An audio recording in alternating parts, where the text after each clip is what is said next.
Hi chess friends, this is King's Executor, and now we're going to look at my second From's Gambit game, which occurs after trying to play the bird's opening.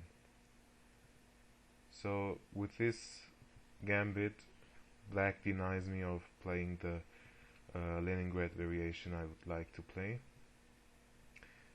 Okay, I accept the e-pawn, but I don't accept the d-pawn. And I decline the pawn by playing knight to f3.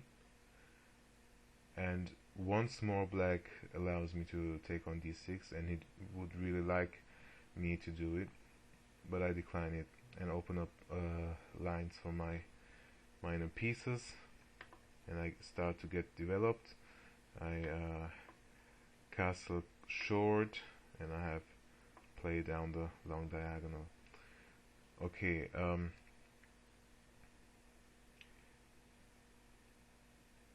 if white takes here, black recaptures and gains a tempo in terms of development.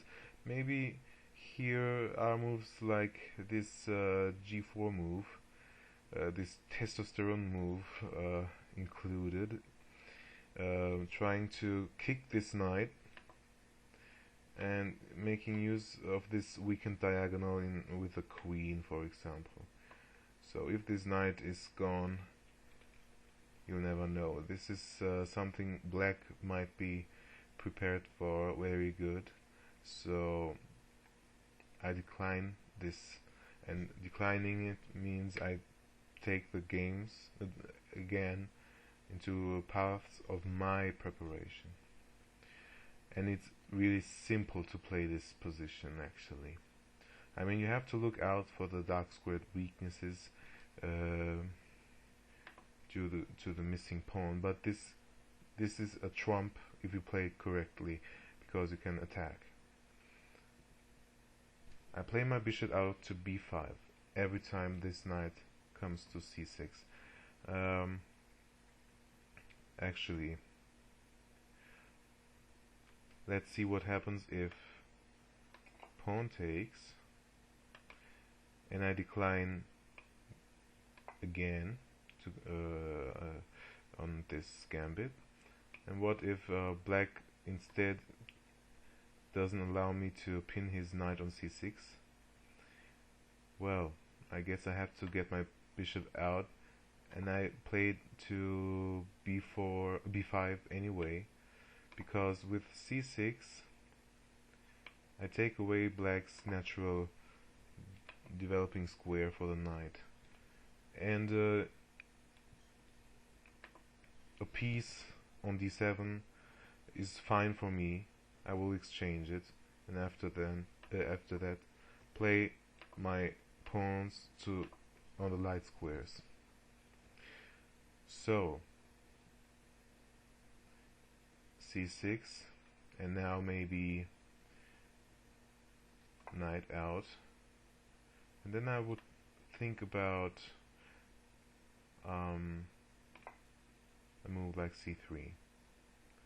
This pawn is surely not threatened yet due to this queen move, and we're ready to kick this bishop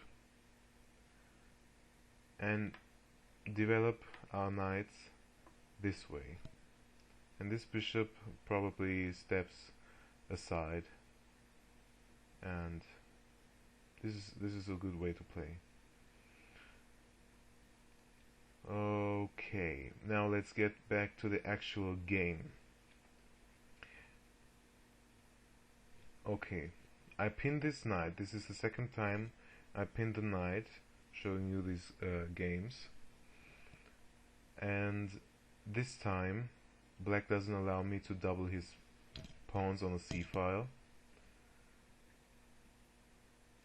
I mean, in this position, black played bishop d6 on the last game to cover e5, and that allowed me to double the c-pawns.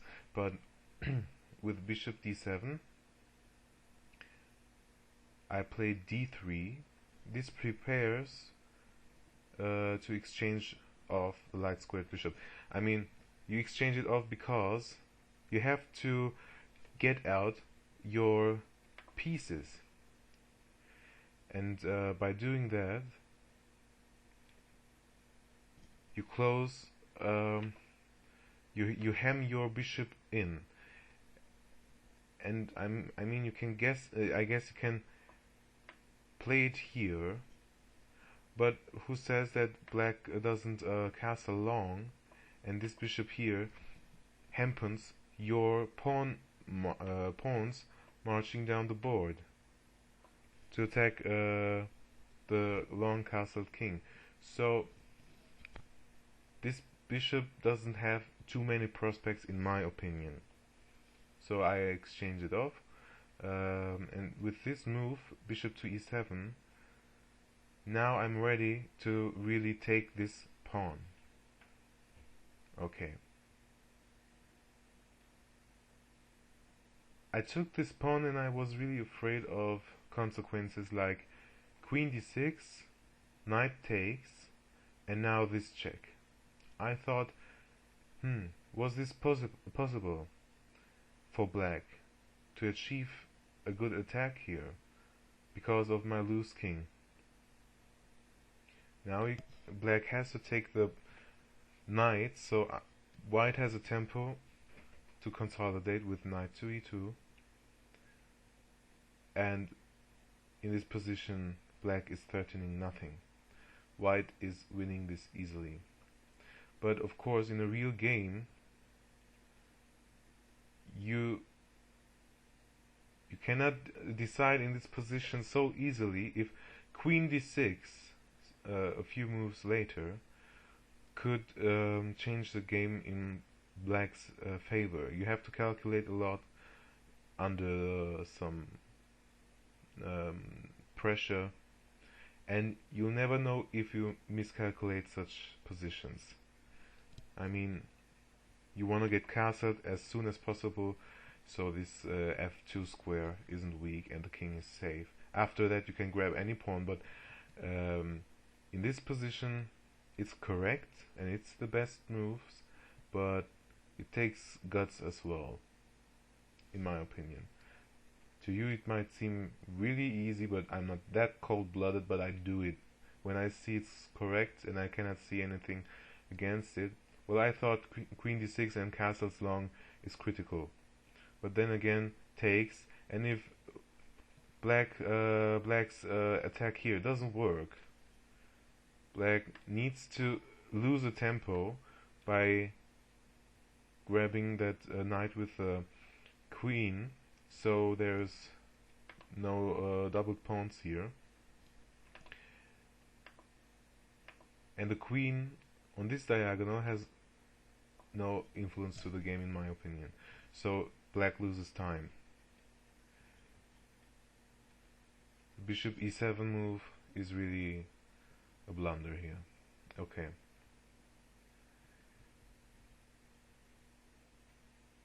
Black plays his bishop back because neither a queen nor a bishop have prospects here, I think. But this back and forth moving gives white just the time to get into a comfy, wumpy home. Now the queen has open lines to check the king and grab the knight, so I develop my piece instead of moving the king to the side, because this just loses time for development. I develop to a very good square. I'm sorry. I'm sorry.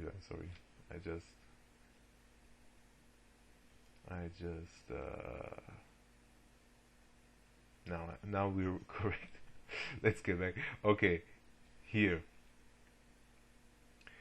I use my time to develop as fast as possible, and black thinks he has threats down this diagonal, but I comfortably keep my knight in the center, and if he wants to give up his bishop pair, okay, no problem for me. And now I thought, I am quicker in terms of development, but now he could change off my queen and maybe get some sort of drawish position. I mean, it's clearly better for white here, because you might think these pawns are ugly, but look what they're controlling. The knight here in this position has no natural development. He would have to give up a pawn, or he would undouble my pawns. And here it's clearly visible that I control the central squares, and I have a good bishop for it. Well, I think black could hold this, because it's not that clear for white to win this. This is a little bit better for white, of course. Okay, let's get back to this position. Black develops his knight, and I'm happy with this, and I'm getting out of the queen's line, because I don't want any exchanges here. I wanna use my gain in time, or my situation of being ahead in development, and I bring in the rook, and now there's really nice pressure in the center. f6 is played, and I play my queen out to h4, which is not a very good move in this position. I thought it was, simply because of the blunder castle short. Now I can take the knight, and you cannot recapture. I'm sorry.